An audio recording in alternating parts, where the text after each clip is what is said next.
give golf a try.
Welcome back to the channel, where we dive deep into the latest in cinema. And today, we're talking about one of the most surprising and talked about sequels of the year, Happy Gilmore 2. Released in 2025, this long-awaited comedy sports film marks the return of a beloved character who defined an era of offbeat, outrageous humor. Nearly 3 decades after the original hit theaters in 1996, Happy Gilmore 2 brings back the wild swings, outrageous laughs, and classic Adam Sandler energy that fans have been craving. Directed by Tyler Spindle, known for his work on recent Sandler-backed comedies, and co-written by Sandler himself along with Tim Herlihy, his longtime collaborator, the film blends nostalgia with a fresh comedic spin for a new generation. With a mix of slapstick, heart, and underdog charm, the sequel reintroduces viewers to the volatile yet lovable golf misfit, now older but not necessarily wiser, facing new rivals and new challenges on and off the green. This sequel has generated serious buzz not just for its unexpected announcement, but because it taps into the legacy of 90s comedy and the enduring popularity of Sandler's signature style.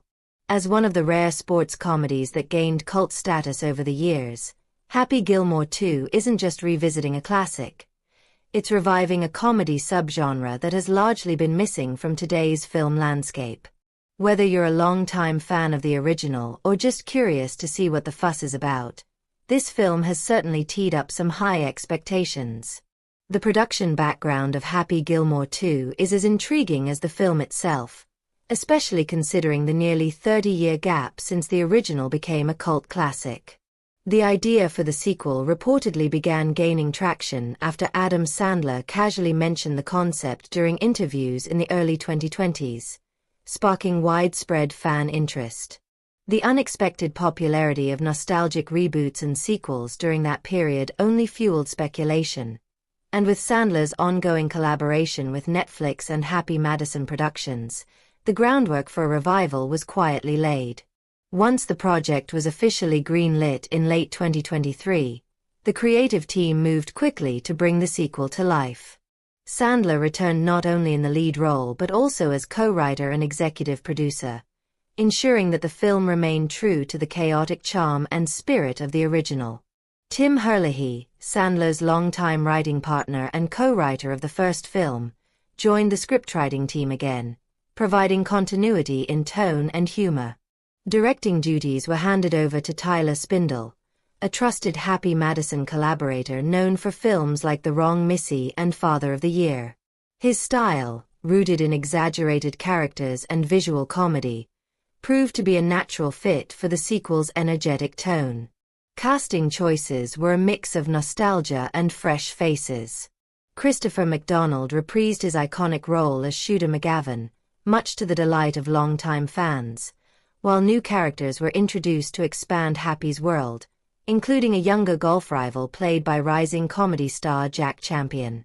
Rumors even swirled about surprise cameos from other familiar faces in the Sandler universe, and some of those cameos proved to be real scene stealers.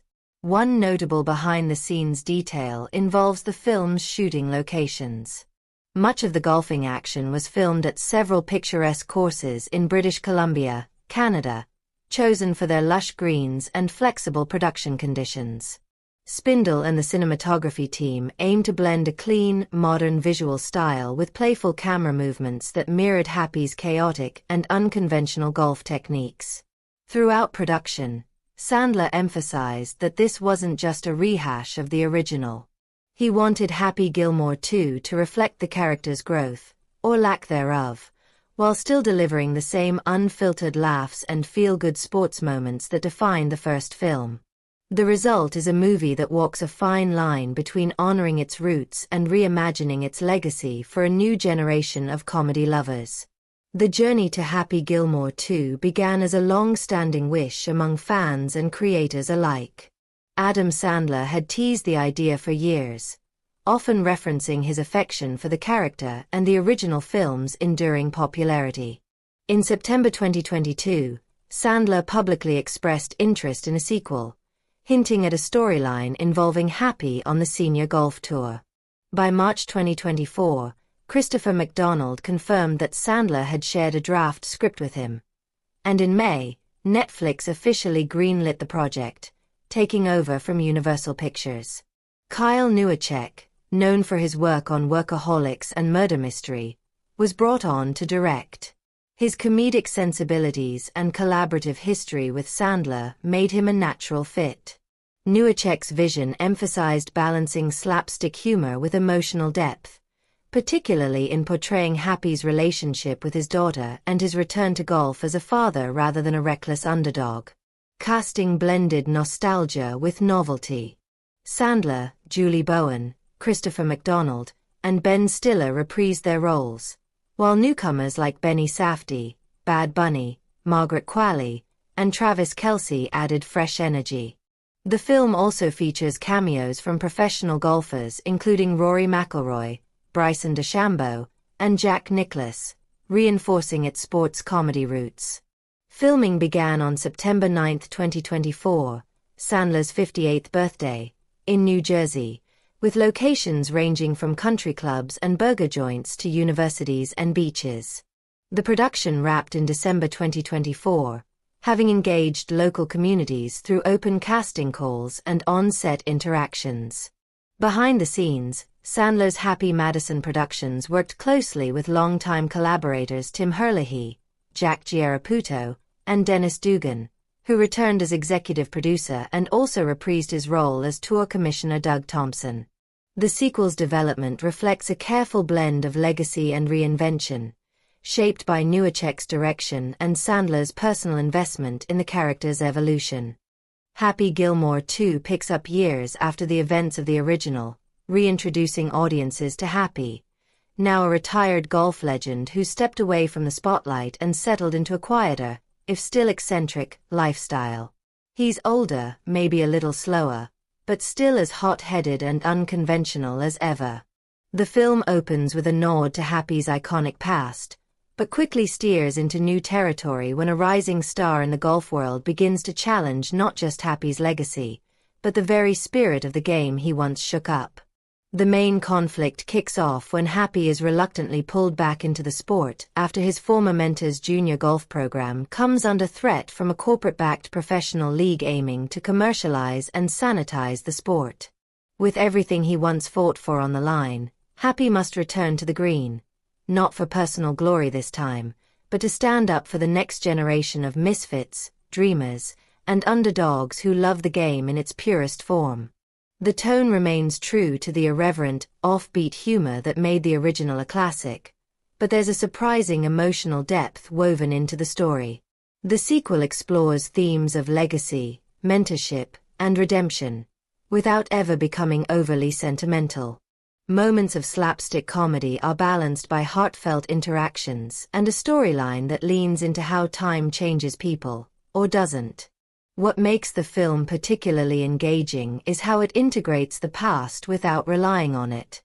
Flashbacks, subtle callbacks, and returning characters enrich the story for longtime fans, while fresh dynamics and new rivalries ensure the sequel stands on its own. With a mix of high-stakes competition, outrageous antics, and unexpected emotional beats, Happy Gilmore 2 delivers a satisfying continuation that honors the spirit of the original while finding its own voice. 30 years after his improbable rise to golf stardom, Happy Gilmore has traded his clubs for parenting and quiet suburban life. But when his daughter Vienna earns a spot at an elite ballet academy with a tuition far beyond his means, Happy is forced to return to the sport he once dominated, this time not for glory, but for family. The setup is deceptively simple. A retired legend re-enters the competitive world of golf, now transformed by analytics, influencers, and younger, more polished players. The central conflict revolves around Happy's struggle to adapt to a sport that no longer resembles the one he once conquered. His unorthodox style, explosive temper, and disregard for etiquette clash with the modern game's precision and polish. As Happy battles through qualifiers and sponsorship politics, he also confronts deeper questions about legacy, aging, and what it means to evolve without losing oneself. Tonally, The film balances slapstick comedy with emotional sincerity. While the humor remains broad and irreverent, complete with outrageous cameos and absurd golf challenges, the story is grounded by Happy's relationship with Vienna and his attempts to be a better father than he was a golfer. Director Kyle Newacek injects a more reflective sensibility into the chaos, allowing moments of vulnerability to punctuate the laughs. What makes Happy Gilmore 2 compelling is its fusion of nostalgia and reinvention. The film doesn't just revisit old jokes, it reframes them in a new context, using Happy's return to golf as a metaphor for personal growth. Cameos from real-life sports figures, flashbacks to Happy's past, and a surprising alliance with former rival shooter McGavin add layers of intrigue without spoiling the plot.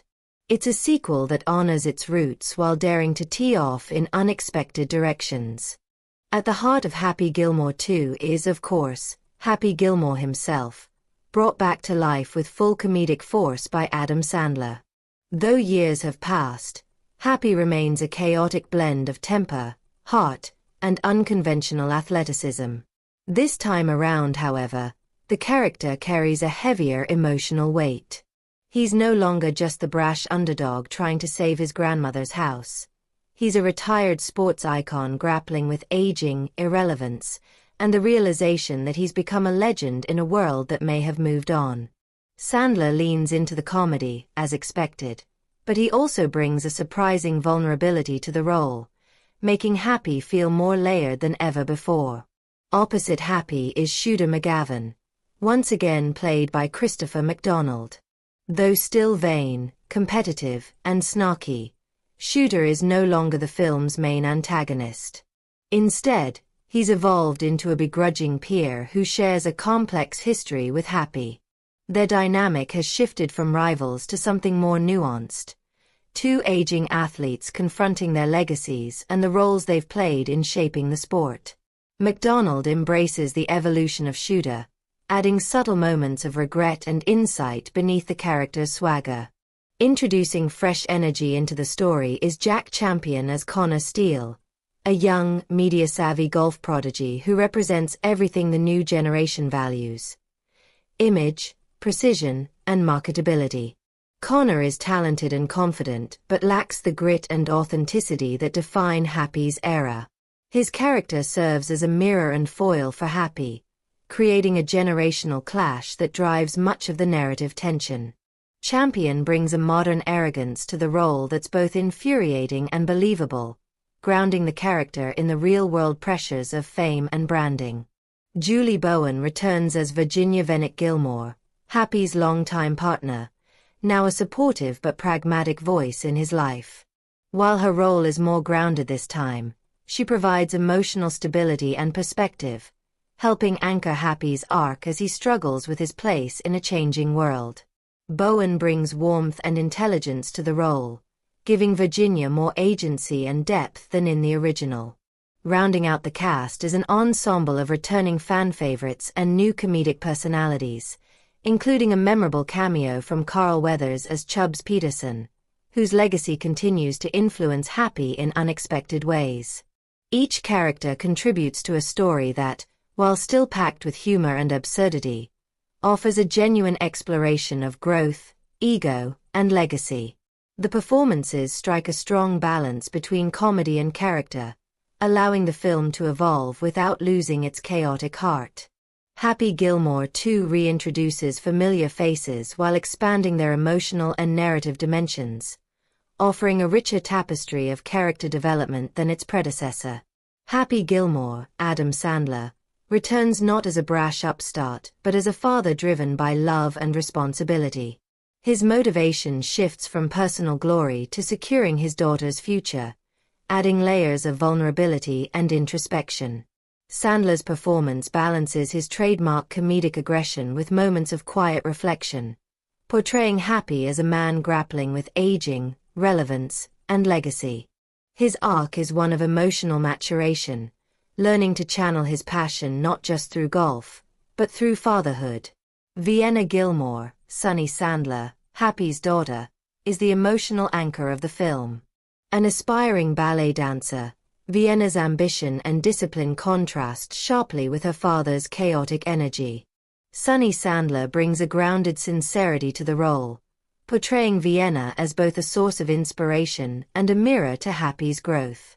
Her presence elevates the stakes and humanizes the story's comedic beats.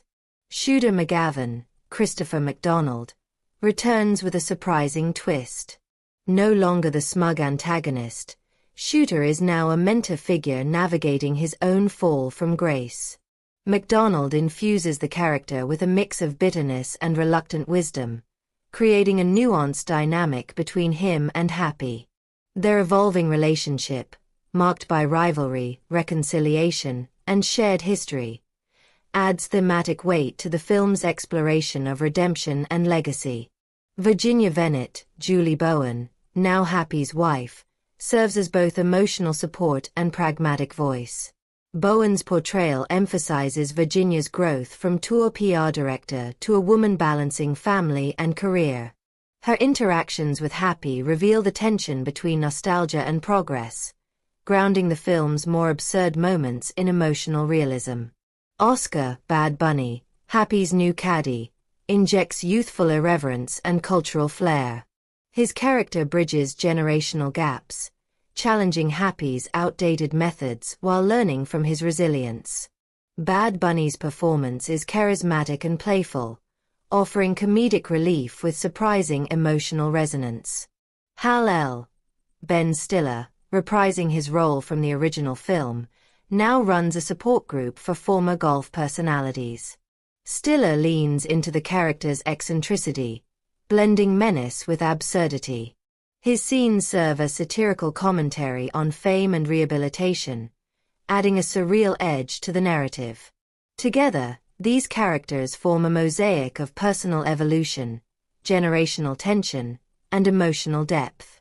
The actors' performances, particularly Sandler's and McDonald's, elevate the film beyond mere nostalgia, crafting a sequel that is both entertaining and unexpectedly poignant. The supporting cast in Happy Gilmore 2 plays a vital role in shaping the film's emotional tone and narrative depth. While the spotlight remains on Happy, the secondary characters help move the story forward, provide essential conflict or support, and add richness to the comedic and thematic layers.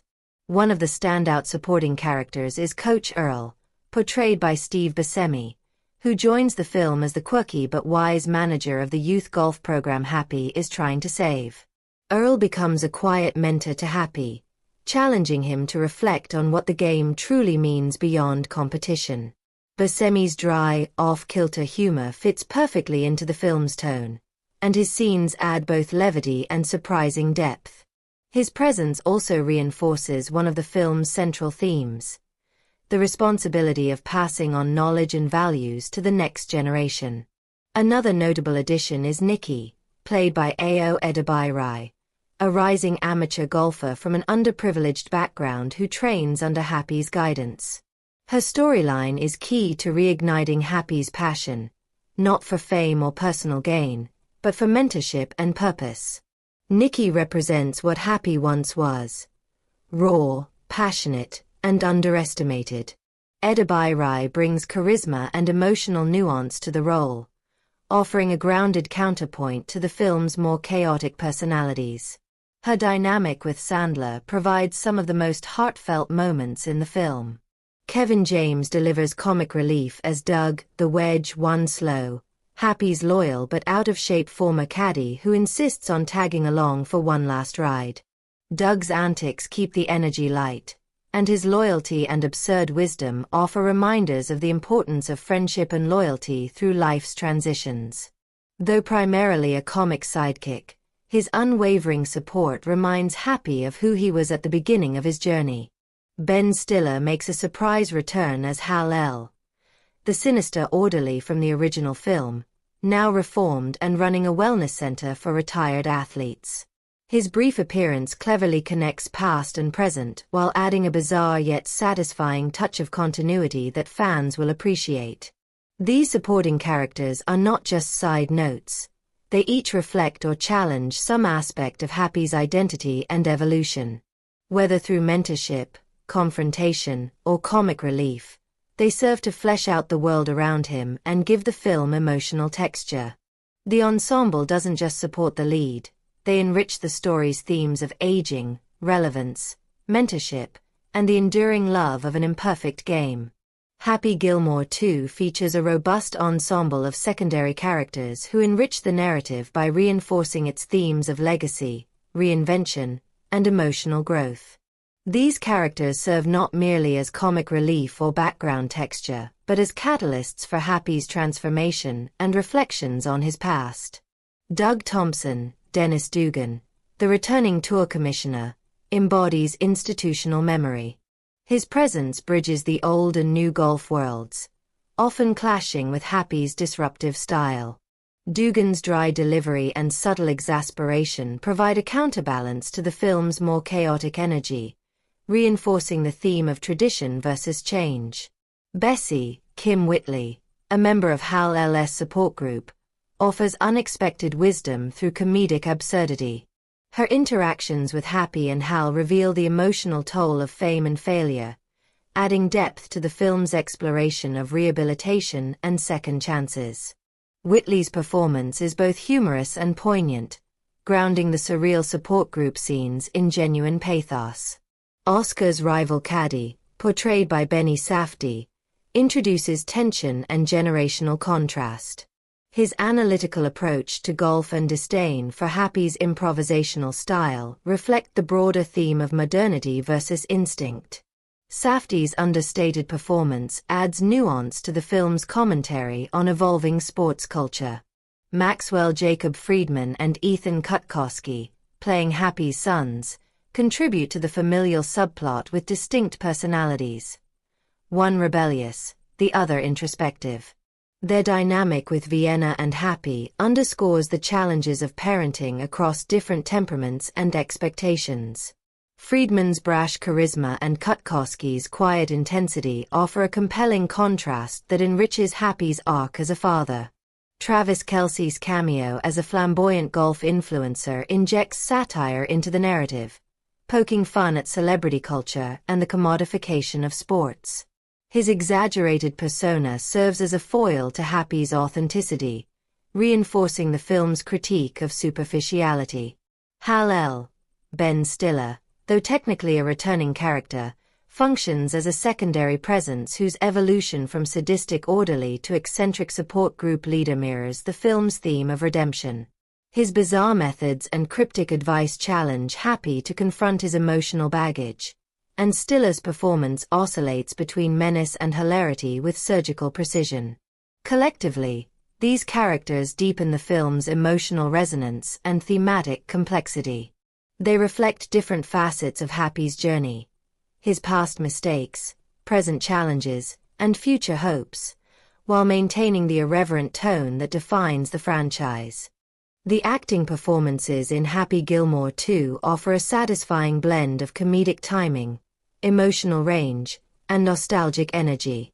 Adam Sandler leads the cast with a performance that showcases both his trademark explosiveness and a surprising emotional maturity. As Happy Gilmore, Sandler remains fiercely committed to the character's chaotic roots. His loud outbursts, awkward sincerity, and unorthodox golf skills are all intact. But this time around, there's a subtler undercurrent of introspection. His portrayal balances aging bravado with self-reflection, allowing audiences to see how Happy has changed, or resisted change, over time. It's easily one of Sandler's more layered comedic performances in recent years. Christopher McDonald's return as Shooter McGavin is a standout. His performance walks a tightrope between parody and pathos. He still brings that cocky smugness fans remember, but with a slightly more measured tone that reflects the character's evolution. McDonald and Sandler have a natural on-screen chemistry that has only sharpened with age, and their scenes together, whether hostile, comedic, or unexpectedly respectful, crackle with energy. One late film exchange between the two, filled with both barbs and begrudging admiration, stands out as one of the most memorable and emotionally resonant moments. Among the new cast, Jack Champion delivers a convincing turn as Connor Steele, the arrogant young golf phenom. He plays the role with slick precision and calculated confidence, offering a generational contrast to Sandler's raw, unfiltered approach. While his character is intentionally a bit one-dimensional at first, Champion gradually reveals more emotional depth, especially in scenes where his character begins to unravel under pressure.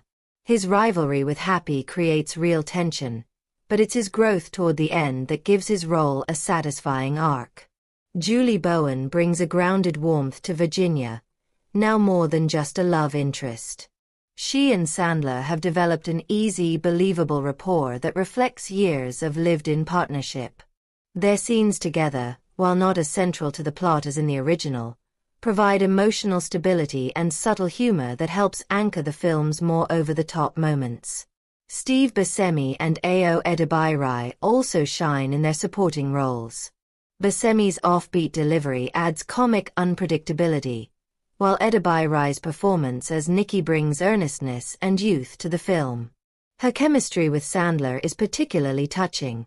They form a mentor-student bond that adds weight to the story without straying into sentimentality. Overall, the cast works well as an ensemble. The chemistry, especially among returning characters, feels authentic, and the newer performers fit into the world with ease. If there's a weakness, it lies in a few of the minor comedic characters whose performances lean too heavily on slapstick or exaggerated quirks, occasionally disrupting the film's tonal balance. However, these moments are brief and don't detract significantly from the overall rhythm. In short, the acting in Happy Gilmore 2 proves that great chemistry and thoughtful character work can elevate even the wildest comedy. The mix of nostalgia, new energy, and emotional growth makes for a viewing experience that is both fun and unexpectedly moving. The acting in Happy Gilmore 2 reflects a surprising depth beneath its comedic surface, with performances that elevate the film's emotional stakes and thematic resonance. Adam Sandler delivers one of his most layered portrayals of Happy Gilmore to date. While retaining the character's explosive humor and physicality, Sandler introduces a subdued vulnerability that anchors the film's emotional core. His scenes with Sunny Sandler, who plays his daughter Vienna, are particularly affecting. Especially a quiet moment in a ballet studio where Happy watches her rehearse from the doorway, visibly overwhelmed by pride and inadequacy. Sandler's ability to shift from slapstick to sincerity without losing tonal cohesion is a standout strength. Sunny Sandler's performance is understated yet compelling. She avoids precocious cliches, instead portraying Vienna with quiet determination and emotional clarity.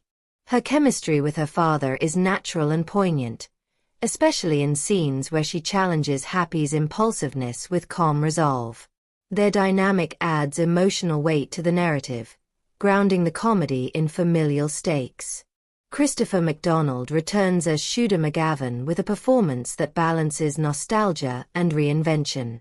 His transformation from antagonist to reluctant mentor is handled with nuance, and his scenes with Sandler, particularly a late-night driving range conversation, reveal layers of regret and camaraderie. McDonald's ability to modulate arrogance into introspection adds complexity to a character once defined by caricature. Julie Bowen's Virginia Venet provides emotional ballast. Her scenes with Sandler are marked by mature chemistry, especially a kitchen table argument that subtly explores the tension between past glory and present responsibility. Bowen's performance is restrained but impactful, reinforcing the film's themes of growth and compromise. Bad Bunny as Oscar the Caddy brings unexpected charm. His comedic timing is sharp, and his rapport with Sandler is playful yet sincere. A scene where Oscar defends Happy's unconventional style during a press conference showcases both his loyalty and comedic instincts. Ben Stiller's Hal-El veers into surreal territory, but Stiller's commitment to the character's eccentricity makes his scenes memorable.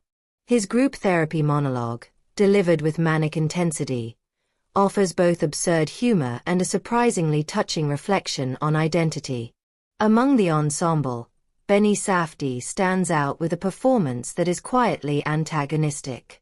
His scenes with Bad Bunny and Sandler introduce tension without melodrama, and his analytical demeanor contrasts effectively with Happy's instinctive chaos. The chemistry across the cast is cohesive and dynamic. Sandler and McDonald's scenes are particularly rich, blending rivalry with reluctant respect. Sonny Sandler and Julie Bowen share a maternal warmth that feels authentic, while the ensemble scenes, especially the gold jacket dinner sequence, highlight the cast's comedic rhythm and emotional interplay. While some cameos lean into spectacle over substance, the core performances maintain a consistent emotional through line. The film's most memorable scene, a silent exchange between Happy and Vienna after a failed qualifier, captures the essence of the sequel's emotional ambition: growth through humility, love through imperfection. Director Tyler Spindle brings his distinctive comedic sensibilities to Happy Gilmore 2 with a style that's high energy, visually playful, and rooted in character-driven absurdity. Known for his collaborations with Adam Sandler and Happy Madison Productions, such as The Wrong Missy and Father of the Year, Spindle leans into his strengths: rapid pacing, eccentric characters, and a tone that mixes over-the-top humor with surprisingly grounded emotional beats. Visually, Spindle's direction is kinetic and stylized without being overwhelming. The golf sequences, in particular, are framed with a flair that emphasizes Happy's unconventional approach to the game. Wide shots capture the scale of the course, while quick zooms and whip pans heighten the intensity and ridiculousness of his infamous hockey-style swings. This blend of dynamic camera movement and comedic timing turns the sport into a spectacle, echoing the chaotic energy that made the original film so unique. Pacing-wise, Spindle keeps the film brisk, never allowing scenes to drag. The dialogue flows with sharp rhythm, and the editing, especially during competition scenes, injects urgency without sacrificing clarity. He has a knack for staging both intimate character moments and wild comedic set pieces, maintaining a tone that's consistently lighthearted while allowing space for the film's more heartfelt themes to breathe. Tonally, Happy Gilmore 2 bears the director's trademark balance of juvenile humor and genuine warmth. Spindle understands the Sandler formula well, and his direction reflects an affection for the source material rather than an attempt to reinvent it.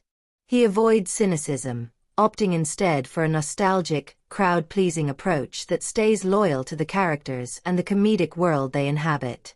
What sets his work apart here is how he guides the film into slightly more mature territory.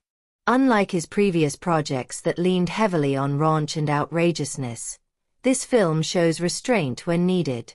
His handling of Happy's emotional arc, particularly the scenes involving mentorship, aging, and legacy, demonstrates growth in his directorial voice.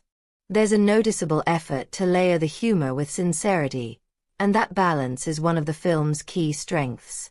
In essence, Spindle's direction respects the DNA of the original Happy Gilmore while evolving its visual language and emotional resonance. His fingerprints are all over the pacing and humor, but it's the careful modulation of tone, moving from slapstick to sincerity without jarring shifts, that reveals his maturation as a filmmaker. Kyle Newacheck's directorial style in Happy Gilmore 2 reflects a seamless blend of irreverent comedy and emotional sincerity, shaped by his background in sketch comedy and genre-bending television. Known for his work on Workaholics, Murder Mystery, and What We Do in the Shadows, Newacheck brings a kinetic energy and tonal elasticity that allows the sequel to honor its slapstick roots while exploring deeper emotional terrain. Framing in the film often juxtaposes chaos and intimacy. Wide shots of golf tournaments are intercut with tight, handheld close-ups during family scenes, emphasizing the contrast between public spectacle and private vulnerability. Newacheck uses visual symmetry to highlight generational tension, placing Happy and younger golfers in mirrored compositions that underscore their stylistic and philosophical differences. Pacing is brisk but deliberate. The film opens with rapid-fire comedic beats and montage sequences that echo the original's rhythm, then gradually slows during character-driven moments. This modulation allows emotional scenes, such as Happy's late-night conversation with Shooter McGavin, to breathe without disrupting the comedic flow. Newacek's experience directing ensemble comedies is evident in his ability to balance multiple subplots without losing narrative cohesion. Tonally, the film oscillates between absurdity and introspection. Newacek leans into surreal humor, particularly in scenes involving Hal-LS support group and influencer-driven golf culture, but grounds the story with sincere performances and thematic callbacks. His signature use of deadpan delivery and exaggerated physical comedy is present, but tempered by a more reflective sensibility, especially in Happy's interactions with his daughter Vienna. Newacek's trademarks, genre hybridity, ensemble chemistry, and tonal agility, are all on display. His prior work on Game Over, Man, and Murder Mystery informs the film's action comedy rhythm, while his direction on What We Do in the Shadows contributes to its satirical edge. The result is a sequel that feels both familiar and freshly stylized, with Newacek's fingerprints evident in its comedic timing, visual contrasts, and emotional layering. The screenplay of Happy Gilmore 2, co-written by Adam Sandler and Tim Herlihy, is a confident blend of nostalgia-fueled comedy, character-driven moments, and sharp commentary on fame, legacy, and the evolving world of professional sports. Structurally, the story flows smoothly with a clear three-act framework: a reintroduction of Happy's current life, the inciting return to golf, and a high-stakes final showdown. While it embraces the familiar beats of a sports comedy, it does so with enough variation and heart to avoid feeling like a rehash. One of the screenplay's strengths lies in its ability to juggle tones. The film moves between broad humor, poignant reflection, and competitive tension without losing its comedic identity. This tonal flexibility is especially apparent in scenes between Happy and the younger characters, where the script subtly weaves in themes of mentorship, growth, and generational change. There's a layer of subtext to many of these interactions, particularly with Nikki and Connor, that hints at Happy's internal conflict over his relevance and legacy, delivered not through melodrama, but through witty banter and quiet pauses in the otherwise fast-paced dialogue. The dialogue itself is consistently engaging, if occasionally uneven. Happy's voice is as distinctive as ever, brash, unpredictable, and laced with that mix of anger and heart that defined the original film. Sandler's contributions to the script shine here, giving Happy lines that are both outrageous and oddly sincere. Shooter McGavin's return also benefits from well-written dialogue that adds maturity to his trademark arrogance. His conversations with Happy are among the film's best-written scenes, layered with past grievances, mutual respect, and plenty of comic barbs. Newer characters like Connor Steele are written with a slightly more modern edge. His dialogue reflects a younger, media-savvy athlete who is both admired and insufferable. While at times the character veers toward stereotype, the script offers just enough vulnerability and insecurity beneath the surface to make him more than a one-note antagonist. Nikki's dialogue is particularly strong, sharp, earnest, and often the emotional anchor in scenes that risk tipping into pure slapstick. Where the screenplay occasionally falters is in the minor comedic side characters, whose lines sometimes lean too hard into juvenile or forced humor. These moments, while consistent with the Happy Madison style, occasionally undercut the more thoughtful parts of the narrative. However, they're brief and spaced out enough that they don't derail the film's momentum. In terms of subtext, the screenplay explores ideas of aging, relevance, commercialization of sports, and the passing of torches. These themes are never preached but are baked into character arcs and situational conflicts, making the story feel richer without straying from its comedic core. Overall, the writing in Happy Gilmore 2 is sharp, funny, and surprisingly thoughtful. The dialogue feels true to the characters, the pacing keeps the narrative energized, and the script honors the original while introducing just enough freshness to stand on its own. The screenplay of Happy Gilmore 2, penned by Tim Herlihy and Adam Sandler, reflects a matured sensibility while retaining the anarchic spirit of the original. Structurally, the story flows with clarity and momentum, balancing episodic comedic set pieces with a coherent emotional arc. The narrative progression, from Happy's reluctant return to golf to his evolving relationship with his daughter, feels purposeful, with each scene contributing to either character development or thematic reinforcement. Dialogue is where the film most effectively bridges nostalgia and reinvention. Happy's voice remains distinct, brash, impulsive, and laced with absurdity. Yet, the sequel introduces a more introspective cadence to his speech, especially in scenes with Vienna and Shooter McGavin. Lines like, "I used to swing for the crowd. Now I swing for her," encapsulate the shift in his motivations without sacrificing his comedic edge. Sandler and Herlihy's writing allows Happy to evolve without losing the essence of what made him iconic. Supporting characters are given equally defined voices. Shooter's dialogue is tinged with regret and self-awareness, often layered with subtext about aging and relevance. His exchanges with Happy, particularly during their late-night driving range scene, are rich with emotional undercurrents, revealing a rivalry that has morphed into reluctant kinship.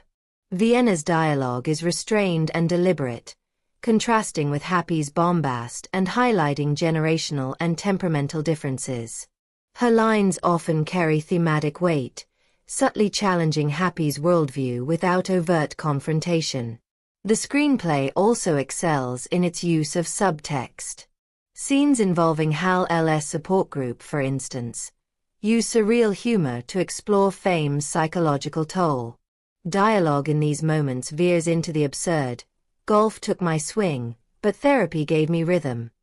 Yet beneath the comedy lies commentary on identity and reinvention. Similarly, Oscar's banter with Happy often masks deeper critiques of cultural disconnect and mentorship. One of the film's strengths is its ability to weave callbacks into fresh contexts. References to the original, like the infamous gold jacket or Happy's hockey stick swing, are reintroduced with narrative purpose rather than mere fan service. The gold jacket dinner scene, for example, uses layered dialogue and ensemble interplay to satirize sports elitism while celebrating legacy. If there's a weakness, it lies in occasional tonal inconsistency. Some comedic beats, particularly involving cameos, feel detached from the central narrative, serving spectacle over substance. However, these moments are brief and rarely derail the story's emotional through line. Overall, the screenplay of Happy Gilmore 2 is a deft blend of humor, heart, and thematic resonance. Its dialogue is character-driven and emotionally textured, offering a sequel that speaks not just to fans of the original, but to anyone attuned to stories of growth, legacy, and the messy beauty of reinvention. The cinematography in Happy Gilmore 2, overseen by director of photography Dean Semler, strikes a lively balance between comedic exaggeration and emotional storytelling, enhancing both the humor and heart of the film. While the original Happy Gilmore relied heavily on straightforward visual setups to support its over-the-top tone, the sequel embraces a more polished, modern visual approach that gives the film a cinematic flair without losing its irreverent edge. Camera movement is used deliberately to echo Happy's unpredictable personality and the high-energy atmosphere of the sport. Golf scenes are particularly dynamic, featuring sweeping drone shots that capture the vastness and beauty of the courses, contrasted with quick zooms and whip pans during Happy's wild swings. These choices create a sense of momentum and chaos that aligns with the character's unconventional style of play. The filmmakers cleverly use handheld camera techniques during moments of personal conflict or emotional tension, giving these scenes an added intimacy and rawness. Shot composition throughout the film is thoughtful and surprisingly expressive. Characters are often framed in ways that reflect their psychological states. Happy is frequently isolated in wide shots during reflective scenes, emphasizing his detachment from the world that once celebrated him. In contrast, new rival Connor Steele is often centered and framed in pristine symmetry, reinforcing his image-conscious personality and precision-driven approach to golf. Scenes featuring Nikki tend to use tighter, lower angles, subtly conveying her as an underdog rising through the ranks, mirroring how Happy was once portrayed. Lighting and color palettes also play a key role in visual storytelling. The film leans into warm golden hour lighting during nostalgic or character-driven moments, especially those set in the youth golf program and quieter domestic scenes. These warm tones evoke a sense of reflection and emotional sincerity. In contrast, scenes involving corporate tournaments and press events use cooler, artificial lighting and sharp contrasts to highlight the sterilized, commercial nature of the modern golf world that Happy finds himself at odds with. The color grading maintains a vibrant and saturated look throughout, emphasizing the comedic tone while also giving the film a visually appealing, almost playful aesthetic. Golf courses burst with lush greens and sunlit blues, while costume colors pop against clean backdrops, helping character personalities stand out through visual cues. One of the most visually compelling sequences occurs late in the film during a stormy final round on the course. The use of overcast skies, soft rain, and shadows is more subdued than the rest of the film, marking a tonal shift and underlining the seriousness of the moment for Happy. The cinematography here slows down, favoring long takes and measured cuts, allowing the drama to build and the emotional weight to settle. In sum, the cinematography in Happy Gilmore 2 does more than just capture the action, it elevates the story. Through smart visual choices in movement, framing, lighting and palette, the film enhances its themes of aging, rivalry, and legacy while keeping its comedic heart front and center. It's a visual upgrade from the original that complements the film's matured storytelling without abandoning its anarchic spirit. The cinematography of Happy Gilmore 2, led by Zach Mulligan, reflects a deliberate evolution from the original's chaotic visual style to a more emotionally resonant and thematically layered approach. Mulligan, known for his work on The Last Black Man in San Francisco, brings a nuanced sensibility that complements Kyle Newacheck's direction, balancing slapstick energy with visual intimacy. Camera movements are dynamic yet purposeful. Golf sequences employ sweeping crane shots and fluid tracking to capture the grandeur and absurdity of the sport, while handheld close-ups dominate family scenes, emphasizing vulnerability and emotional tension. A standout example is the ballet rehearsal sequence, where the camera slowly dollies in on Happy watching Vienna dance, his stillness contrasted by her movement, visually reinforcing his internal conflict. Shot composition frequently juxtaposes Happy against younger, more polished golfers in symmetrical frames, highlighting generational dissonance. Mulligan uses depth staging to isolate Happy in crowded environments, visually conveying his alienation. Scenes at the Gold Jacket dinner employ wide-angle lenses and deep focus to satirize elitism, with Happy often framed off-center to suggest discomfort within structured tradition. Lighting shifts tonally across the film. Early scenes in Happy's suburban home use warm, natural light to evoke domestic calm, while tournament sequences adopt high-contrast lighting with cooler tones, reflecting the sterility of modern golf culture. The support group scenes led by Hal L. are bathed in surreal, saturated hues, purples and greens, that underscore the eccentricity and emotional fragmentation of the characters. Color palettes are carefully curated. Happy's world is dominated by earthy tones, browns, greens, and faded blues, symbolizing nostalgia and groundedness. In contrast, Oscar and the influencer golfers wear vibrant neons and metallics, visually representing the clash between authenticity and spectacle. Vienna's ballet scenes feature soft pastels and diffused lighting, creating a dreamlike atmosphere that contrasts with the harshness of the golf world. Visual storytelling is particularly effective in conveying character arcs. Happy's journey is marked by increasingly restrained compositions and muted lighting, mirroring his emotional maturation. The final qualifier scene, shot during golden hour with long shadows and warm tones, visually encapsulates the film's themes of legacy, humility, and personal growth.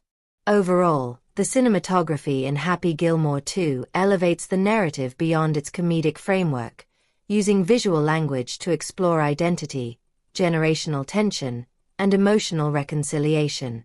Mulligan's work ensures that every frame contributes to the film's thematic depth, making it not just a sequel, but a visually articulate continuation of a cultural icon.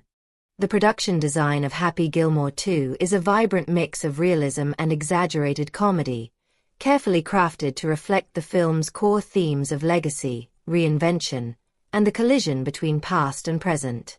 From the lush golf courses to character-specific wardrobe choices, every visual detail contributes to building a world that feels both familiar to fans of the original and fresh enough to stand on its own. The sets are thoughtfully chosen to support the story's emotional and thematic beats. One of the most notable locations is the youth golf program where much of the film's heart lies. Designed with a slightly rustic grassroots charm, the facility contrasts sharply with the sleek, corporate golf world Happy finds himself reluctantly dragged back into. Worn-out putting greens, modest equipment sheds, and motivational posters from the early 2000s all convey the setting's underdog spirit, making it a visual metaphor for Happy himself. The authenticity of the location helps ground the story's more absurd elements, giving the audience a sense of what's at stake beyond just personal redemption. The professional golf circuit settings, by contrast, are sleek, hyper-modern, and sterile. Elaborate sponsor banners, pristine manicured lawns, and glass-walled hospitality tents dominate these spaces, capturing the commercialized, polished image of contemporary sports. These visual choices sharply contrast with the chaotic, unfiltered style of golf that Happy represents. The visual juxtaposition between the scrappy past and the image-obsessed present supports the film's central conflict and enhances the generational tension that drives the story. Costume design is equally effective in reinforcing character arcs and personality traits. Happy's wardrobe remains charmingly outdated, with oversized polos, worn-in jeans, and scuffed sneakers that reflect both his resistance to change and his unpretentious nature. His style serves as a direct contrast to the younger media-polished characters, like Connor Steele, whose tailored golf attire, designer sunglasses, and perfectly groomed looks scream corporate branding. These subtle details help define their rivalry without needing extra exposition. Virginia Venick Gilmore's wardrobe subtly reflects her growth into a stabilizing, professional presence. She's often seen in clean, neutral tones and smart casual looks that balance her domestic role with a practical, grounding influence on Happy. Meanwhile, supporting characters like Nikki wear simpler, functional athletic gear that evolves subtly over the course of the film, mirroring her transformation from outsider to contender. The film also pays homage to the original through small but meaningful design elements.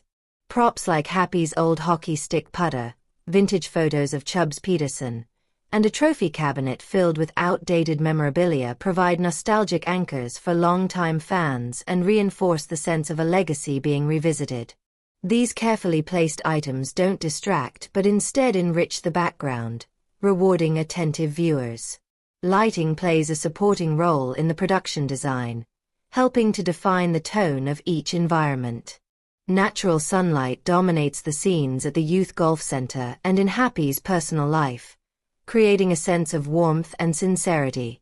Meanwhile, the artificial lighting used in media appearances and championship events reinforces the sense of performance and surface-level glitz in the modern sports industry. Altogether, the production design, sets, and costumes of Happy Gilmore 2 do more than set the scene. They visually reinforce the film's key themes. Whether highlighting the clash between old-school values and commercial polish or reflecting character evolution through wardrobe and props, The visual environment immerses the audience in a world that's comically exaggerated yet grounded in emotional truth. The production design of Happy Gilmore 2 is a carefully orchestrated blend of nostalgia and modernity, reinforcing the film's themes of legacy, reinvention, and generational contrast. Designed by Jefferson Sage, whose previous work includes Bridesmaids and The Other Guys, the visual world of the sequel is both grounded and heightened, reflecting Happy's chaotic personality and the evolving culture of professional golf.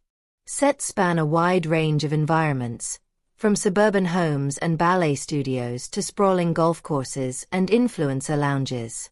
The contrast between Happy's modest New Jersey residence and the sleek, tech-driven golf facilities he re-enters underscores the film's central tension between authenticity and spectacle. Locations like Fiddler Elbow Country Club and Farmview Golf Center were chosen not just for their aesthetic appeal but for their symbolic resonance, representing both tradition and transformation within the sport. Interior spaces are rich with character detail. Hal LS Support Group meets in a retrofitted retirement home basement filled with mismatched furniture, trophies, and surreal memorabilia, evoking both absurdity and emotional decay.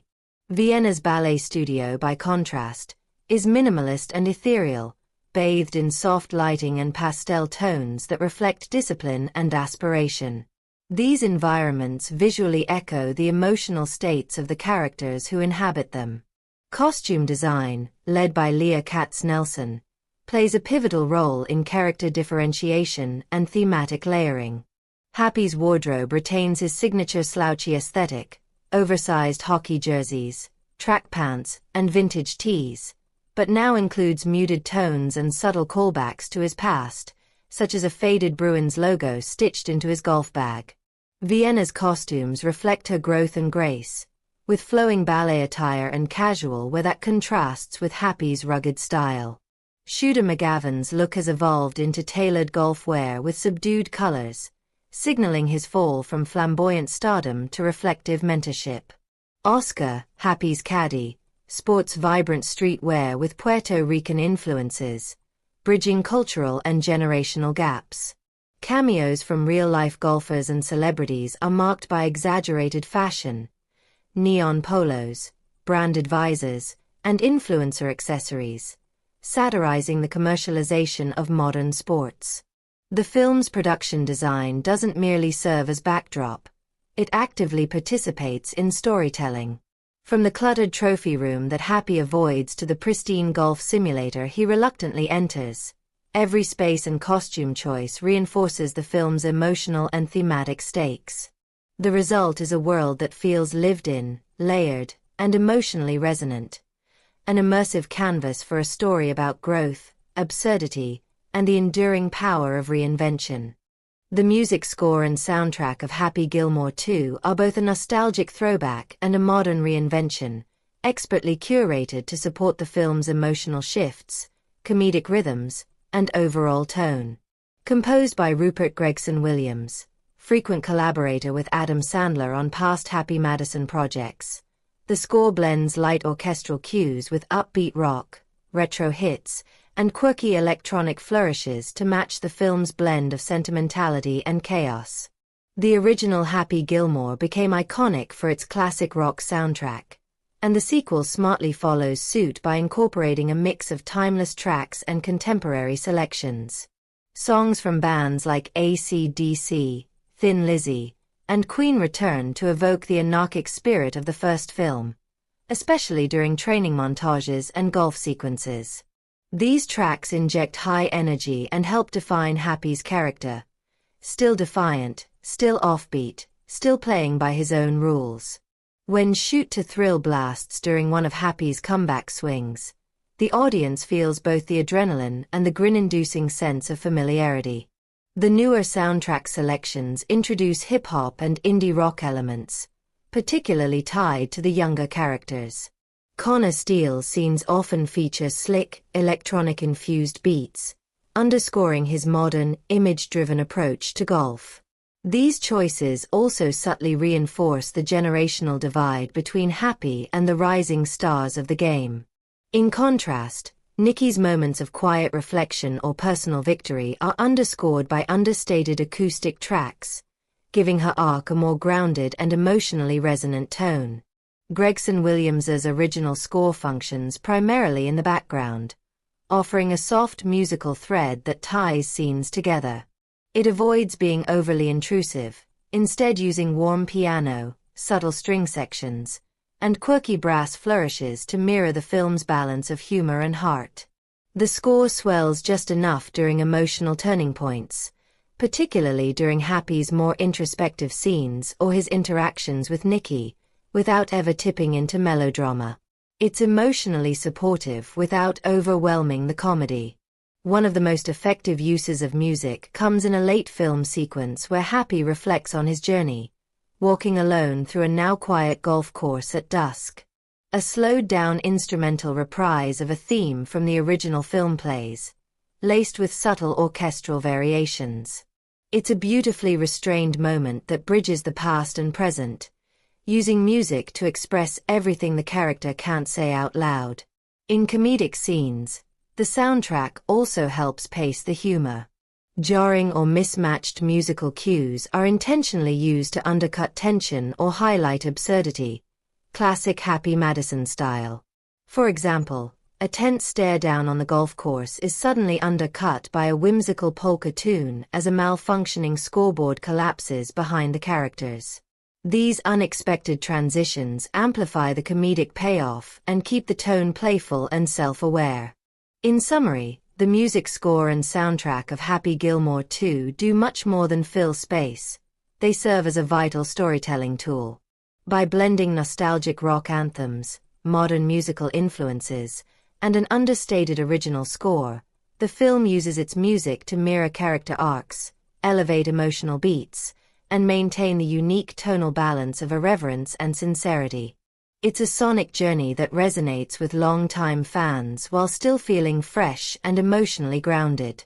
The musical score and soundtrack of Happy Gilmore 2, composed by Rupert Gregson Williams, play a pivotal role in shaping the film's emotional and comedic rhythm.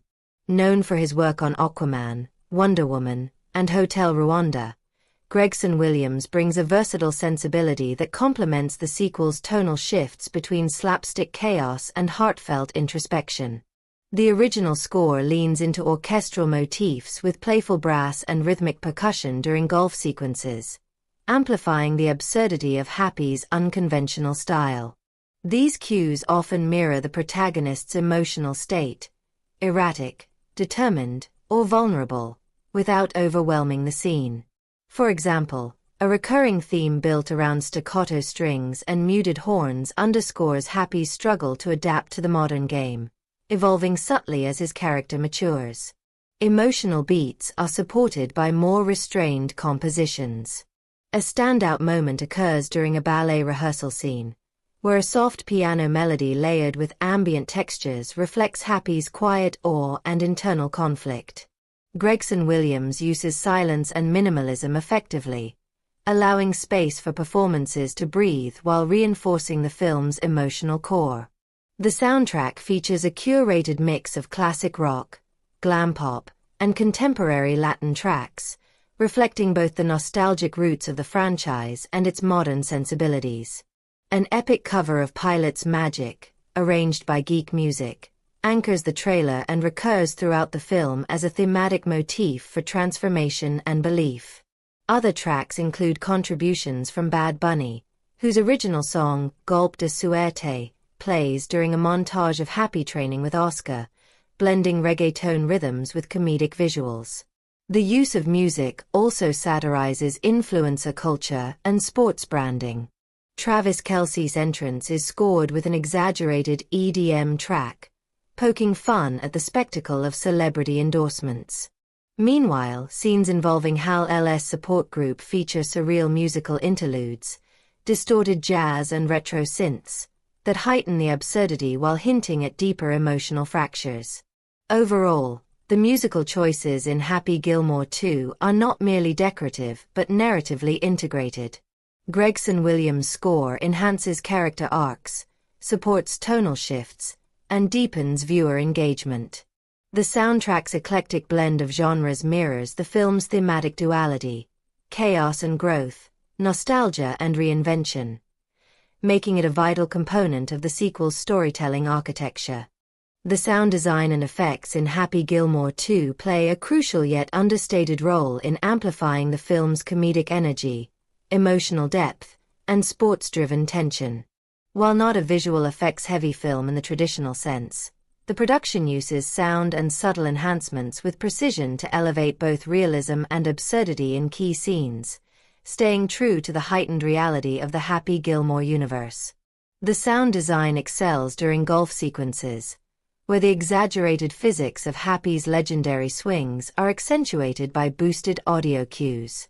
The distinct whoosh of his slapshot-style drives, the heavy thwack of club against bowl, and the ricochet sounds as golf balls careen off improbable surfaces all contribute to the film's playful tone. These effects enhance the comedic spectacle without pulling the viewer out of the action. In contrast, the soundscapes for Connor Steele's scenes are cleaner, more muted, and precise, highlighting his mechanical, polished style and creating an audible contrast between generations. Crowd sounds and ambient effects are also used smartly to reflect the stakes of each setting. At youth tournaments, the cheers are sparse and informal, often mixed with the sound of kids and birds, reinforcing the grassroots feel of those events. In contrast, professional championship matches are layered with amplified crowd reactions, media drones buzzing overhead, and crisp microphone announcements, adding to the tension and pressure that Happy must face as he re-enters the public spotlight. Dialogue clarity is consistently strong throughout the film, even during fast-paced or chaotic scenes. Sound editors ensured that punchlines land cleanly and that emotional moments aren't overwhelmed by background noise. This is particularly important given the film's rapid tonal shifts, from broad comedy to more heartfelt moments, which are supported by precise mixing and balanced audio layering. On the special effects front, Happy Gilmore 2 wisely avoids overuse, but employs subtle enhancements to support comedic exaggeration. For instance, balls launched at improbable speeds by Happy's slapshot are occasionally assisted by visual and audio effects to heighten their absurdity. Slow-motion zooms combined with wind-rushing sounds and Doppler shifts give these moments an almost superhero-like flair. These stylized flourishes feel intentional and blend smoothly into the live-action footage, thanks to seamless VFX compositing. The final tournament sequence features some of the film's most polished integration of practical and digital effects. From sudden weather changes on the course to slightly exaggerated ball trajectories, the visual and sound effects work together to create a heightened sense of tension and drama while still retaining the series' signature humor. Rainfall, thunder, and shifting winds are made to feel immersive, but always just over the top enough to remind viewers they're in Happy's eccentric world. In summary, the sound design and effects in Happy Gilmore 2 are skillfully executed to enhance comedy, drama, and momentum. While the film doesn't rely heavily on flashy visual effects, the subtle integration of sound cues and digital enhancements adds polish and personality, creating a fun and immersive experience that complements the film's blend of sports parody and heartfelt storytelling. The sound design and special effects in Happy Gilmore 2 are a dynamic fusion of nostalgia, satire, and technical precision, reinforcing the film's tonal shifts and thematic contrasts. Alchemy Post-Sound and Alloy Tracks collaborated to craft a layered auditory experience that balances slapstick comedy with emotional nuance. Foley artists Chris White and Leslie Bloom contributed richly textured soundscapes, from exaggerated golf swings and crowd reactions to subtle ambient cues that heighten emotional beats. The sound design leans into hyperrealism during comedic sequences, using amplified thuds, ricochets, and cartoonish whooshes to accentuate Happy's chaotic style. These effects echo the original film's aesthetic while updating it with modern clarity and spatial depth. Tension is built through strategic use of silence and low-frequency rumble, particularly in scenes where Happy faces internal conflict or competitive pressure. For example, during a pivotal qualifier match, The sound drops to a near hush before erupting with layered crowd noise and orchestral swells, mirroring Happy's psychological state. Fantasy elements, like Hal L's surreal support group or Travis Kelce's influencer golf lounge, are underscored by distorted jazz riffs and synthetic textures, adding a dreamlike quality to otherwise grounded scenes. Visual effects, supervised by Marcus Terramina and executed by studios including Scanline VFX, Luma Pictures, and Rising Sun Pictures, are seamlessly integrated into the narrative. The film uses VFX not for spectacle alone but to enhance storytelling, such as digitally aging golf footage, animating Happy's hallucinations, and rendering surreal golf ball trajectories that defy physics for comedic effect. A standout sequence involves a slow-motion shot of Happy's swing that transitions into a ballet pirouette, blending CGI and practical effects to symbolize his daughter's influence.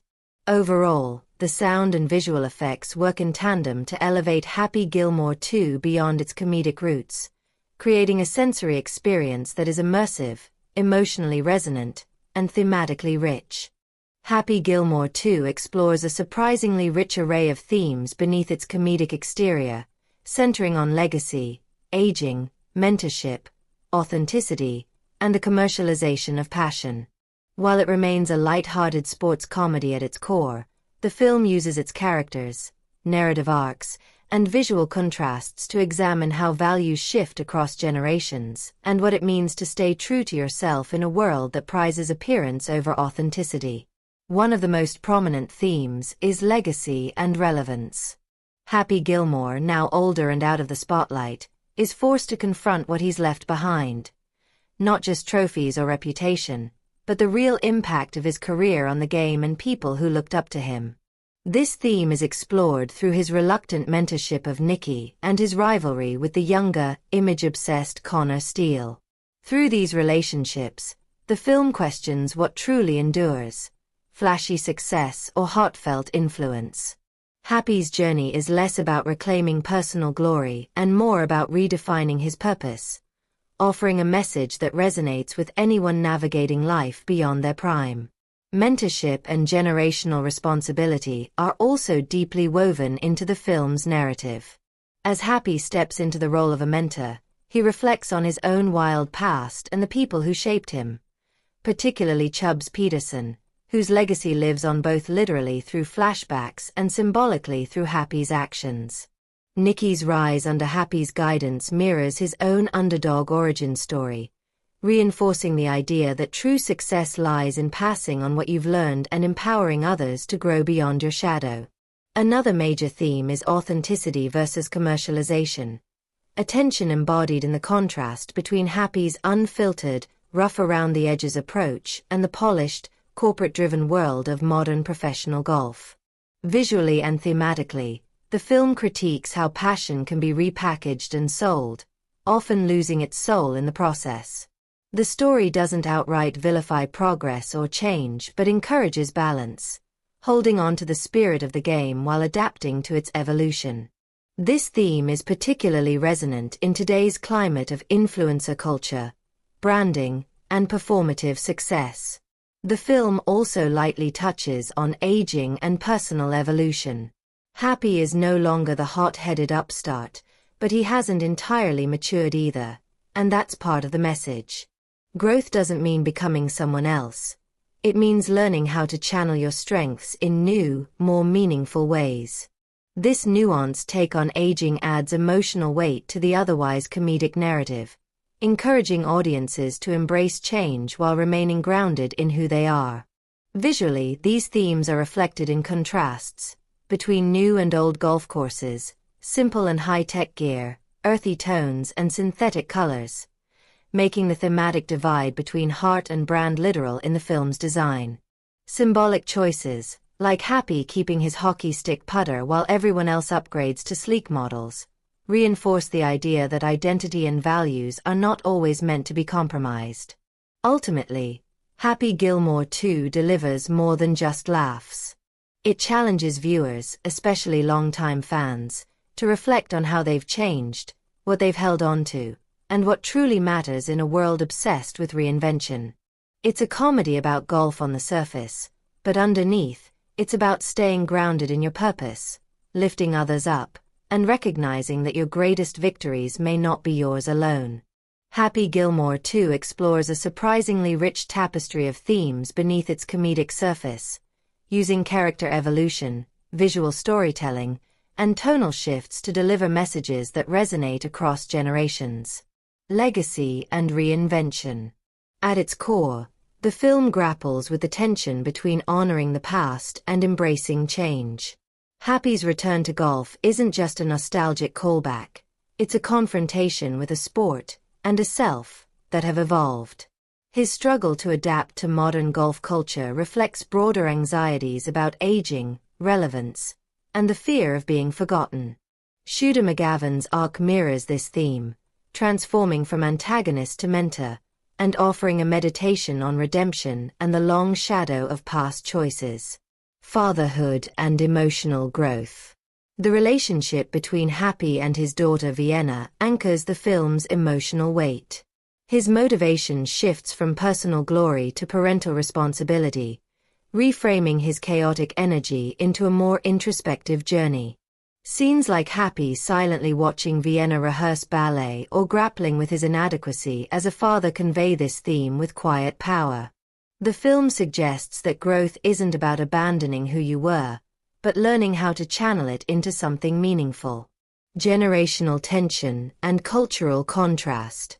The clash between Happy's instinctive, unrefined style and the polished, analytics-driven world of modern golf serves as a metaphor for generational dissonance.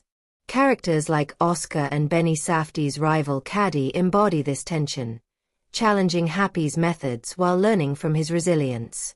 The film doesn't vilify either side, it instead explores how tradition and innovation can coexist, often through friction. Identity and redemption.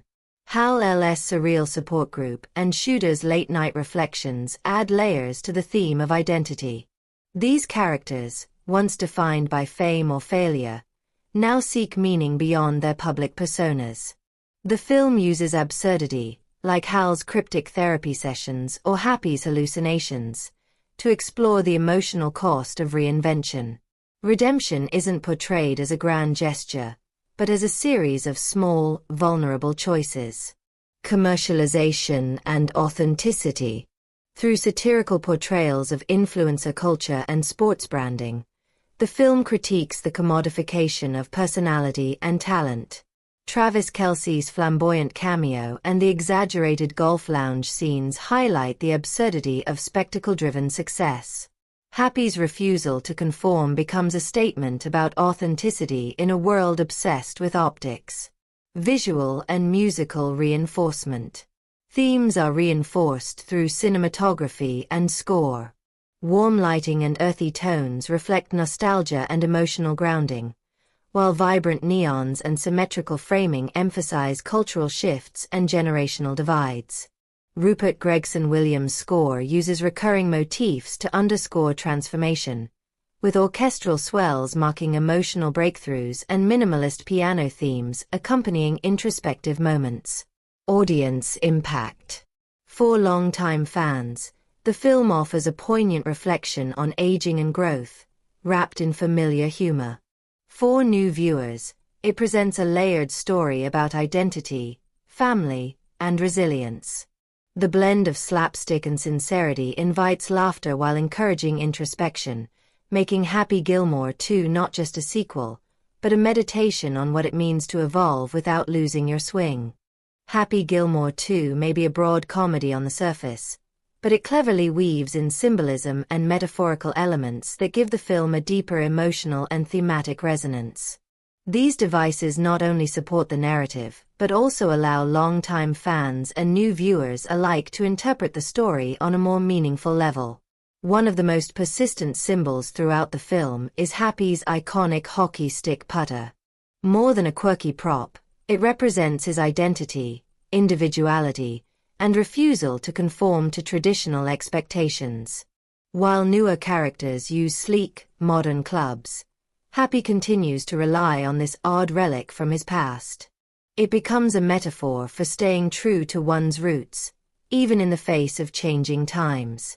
When others suggest he upgrade, his refusal marks a thematic stand against losing authenticity for the sake of modernity or image. The golf course itself serves as a symbolic battleground of values. The youth program's humble, uneven greens are contrasted with the corporate league's high-tech, sterile environments. This visual dichotomy represents the film's underlying metaphor. The soul of the game, once personal, passionate, and gritty, has been glossed over by profit and prestige. The fight to preserve the youth program isn't just about saving a facility. It symbolizes the preservation of heart, tradition, and access for underdogs who don't fit the mold. Nikki's arc functions as an allegory for generational hope and the transfer of wisdom. As Happy takes her under his wing, their relationship symbolizes how legacy is not built on fame, but on influence and guidance. Nikki embodies the next generation carrying the spirit of the past forward, not by mimicking Happy's behavior, but by learning from his journey and making her own mark. Connor Steele, the polished and media-obsessed young rival, symbolizes the commodification of identity and talent. Everything about him, from his clothes to his interviews, feels curated, crafted for public approval. His character isn't just a narrative antagonist, but a living metaphor for how the purity of passion can be diluted by fame, sponsorships, and the pursuit of perfection.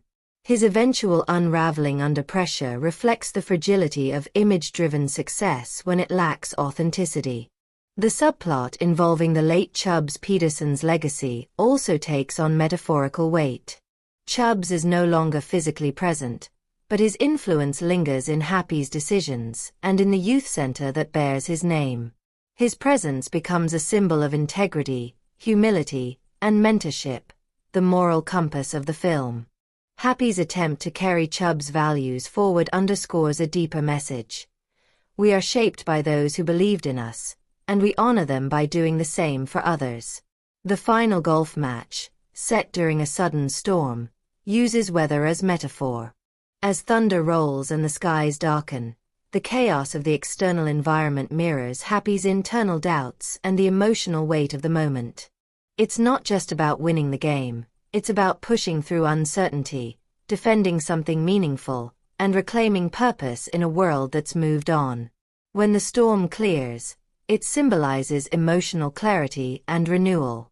In essence, Happy Gilmore 2 may be wrapped in irreverent humor, but beneath that is a rich layer of symbolic storytelling. Through recurring objects, character arcs, and environmental contrasts, the film builds a world where comedy and metaphor intersect, inviting viewers not only to laugh, but to reflect on what it means to grow, guide, and stay grounded in a fast-moving world. Happy Gilmore 2 employs a surprisingly rich array of symbolic and metaphorical elements that deepen its comedic narrative and elevate its emotional resonance. Golf as a metaphor for identity and reinvention. The sport itself functions as a metaphor for personal evolution. Happy's return to golf, now transformed by analytics, influencers, and commercialization, mirrors his internal struggle to redefine himself. His unorthodox swing, once a symbol of rebellion, now becomes a relic he must reconcile with modern expectations. The act of swinging a club becomes symbolic of reclaiming agency, especially in scenes where Happy adjusts his form not for power, but for precision and purpose. The ballet motif. Vienna's ballet journey serves as a counterpoint to Happy's chaotic energy. Ballet, with its discipline, grace, and structure, symbolizes aspiration, control, and emotional clarity. The juxtaposition of golf and ballet, two seemingly unrelated disciplines, creates a metaphorical dialogue between brute force and refined expression. A particularly evocative moment occurs when Happy's swing is visually intercut with Vienna's pirouette, suggesting that love and legacy can transcend form. Hal's support group as allegory. Hal's eccentric therapy sessions function as an allegory for fame's psychological toll. The group's surreal rituals, like burning old scorecards or reenacting past failures, represent the emotional baggage carried by those who've lived in the public eye. These scenes, while absurd, offer commentary on identity fragmentation and the longing for reinvention. Shooter McGavin in the rain.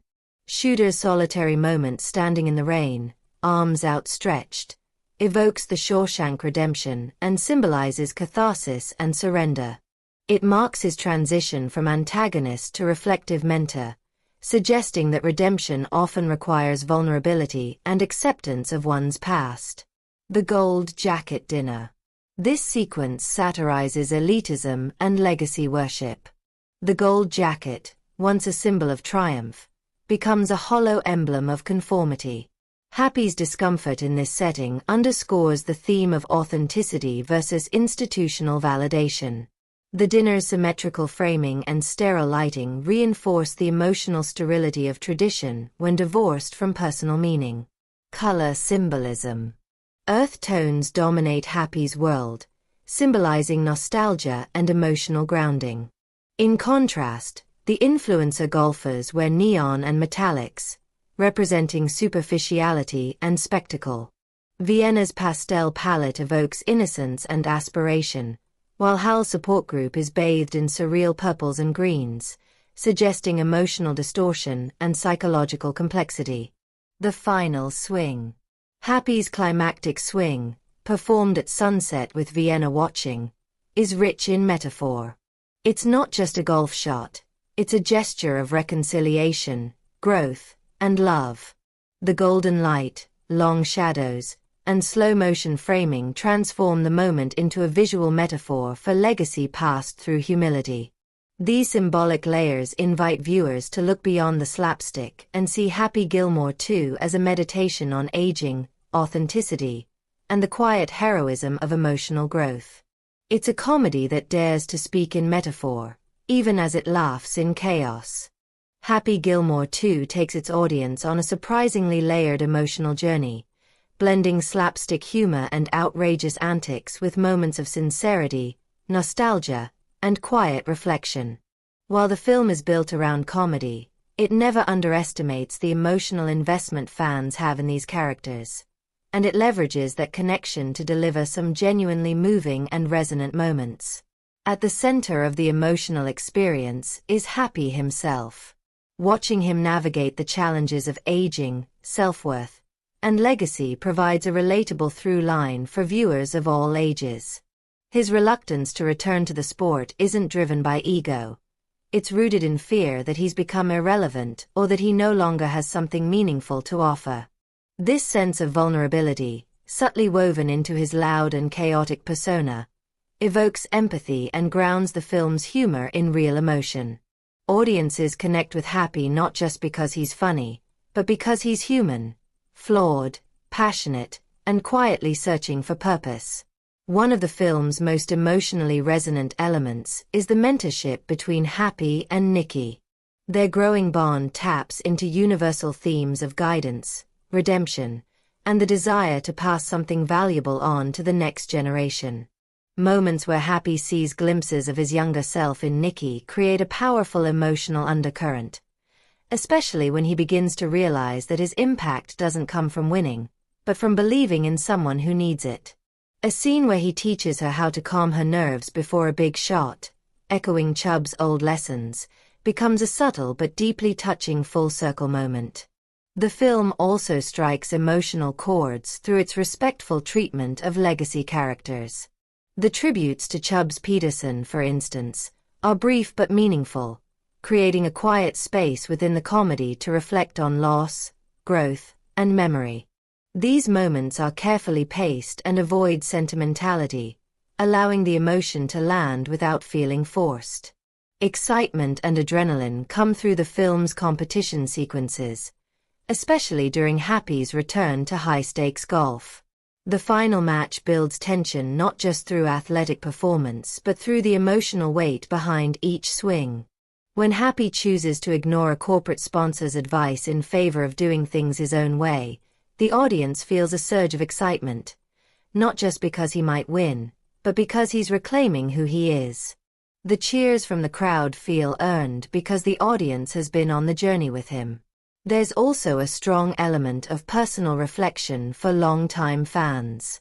Watching these characters, particularly Happy and Shooter, grapple with who they were and who they've become encourages viewers to do the same. The film subtly invites audiences to look back at their own lives, question what they've held on to, and consider how they define success, growth, or relevance. The most powerful connections happen in moments of quiet rather than comedy. When Happy reflects alone on an empty course, when Nikki steps up to defend him in public, or when Shooter admits, almost in passing, that they were both changed by their rivalry. These scenes hit hardest not because they're dramatic, but because they're unexpectedly real. In the end, Happy Gilmore 2 delivers far more than laughs. It gives audiences a journey filled with excitement, warmth, and introspection. An experience that celebrates personal growth, the power of mentorship, and the value of staying true to yourself. By mixing comedy with heart, the film creates an emotional payoff that lingers long after the final swing. Happy Gilmore 2 delivers an emotional journey that transcends its comedic foundation, inviting audiences into a story of personal growth, familial love, and generational reckoning. The film evokes empathy through Happy's transformation from a reckless sports icon to a vulnerable father. His struggle to support Vienna's ballet dreams, despite his own limitations, resonates with viewers who face the quiet desperation of wanting to give more than they can.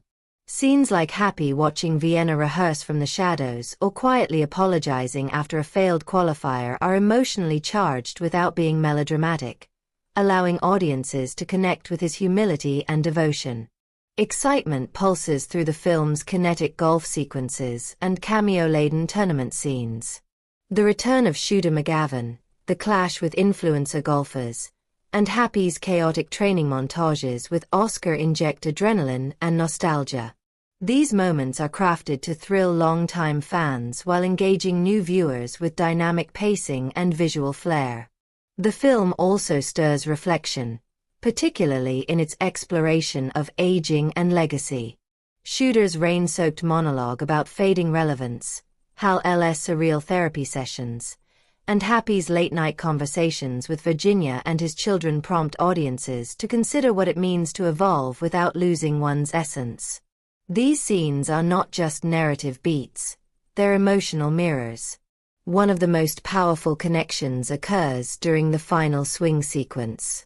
As Happy lines up his shot with Vienna watching, the moment is bathed in golden light and silence. It's not about winning, it's about showing up, being present, and honoring the journey. The emotional weight of that scene, amplified by Rupert Gregson-Williams' score and Zach Mulligan's cinematography, leaves a lasting impression. Ultimately, Happy Gilmore 2 engages audiences by blending absurdity with sincerity. It invites laughter, but also asks viewers to feel, to remember their own happy place, and to consider how far they've come since they first found it. And that wraps up our deep dive into Happy Gilmore 2, a film that manages to hit hard with humor, heart, and a healthy dose of nostalgia. Whether you're a longtime fan of the original or coming into this world for the first time, there's something undeniably fun, and even a little moving, about watching Happy swing for one more shot at glory. Now, I'd love to hear from you. What did you think of Happy Gilmore 2? Did it live up to your expectations? Which moment hit you the hardest, or made you laugh the loudest? Drop your thoughts in the comments below. I read every one, and your opinions always spark great conversations. If you enjoyed this review, don't forget to hit that like button. It really helps the channel grow. And if you haven't already, make sure to subscribe and tap the notification bell so you never miss a review. We've got more exciting content coming your way, including upcoming reviews of Zombies 4, Dawn of the Vampires, Medea's Destination Wedding, and a throwback look at the original Happy Gilmore. Thanks for spending time with me today. See you in the next video, and until then, keep watching, keep laughing, and stay passionate about great stories.